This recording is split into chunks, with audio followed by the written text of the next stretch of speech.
Mahashivratri festival पर recording dance Kakinada में Gandhi statue को ढांपने पर हुआ हंगामा। पड़ोसी रियासत आंध्र प्रदेश में महाशिवरात्रि फेस्टिवल के मुक़द्दस मौके पर एक ऐसा वाक़या पेश आया जिसने मुकामी अवाम और भक्तों को शदीद नाराज़ कर दिया। इत्तलात के मुताबिक काकीनाडा डिस्ट्रिक्ट के सामरलकोटा में महाशिवरात्रि के प्रोग्राम के दौरान रिकॉर्डिंग डांस प्रोग्राम का एहतमाम किया गया। हैरत की बात यह रही कि प्रोग्राम के मुकाम के करीब मौजूद महात्मा गांधी जी के मुजस्समे यानी स्टैचू को कपड़े से ढांप दिया गया। मुकामी लोगों का कहना है कि मजहबी त्यौहार अकीदत और रूहानियत का पैगाम देते हैं। ऐसे में इस किस्म के प्रोग्राम और कौमी रहनुमाओं के मुजस्समों को ढांपना मुनासिब नहीं।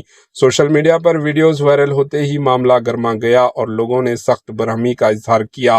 कुछ अफराद का कहना है कि फेस्टिवल के नाम पर गैर संजीदा सरगर्मियां रिवायत और इक़दार के खिलाफ है, जबकि मुंतज़मीन की तरफ से अभी तक कोई वाज़े बयान सामने नहीं आया।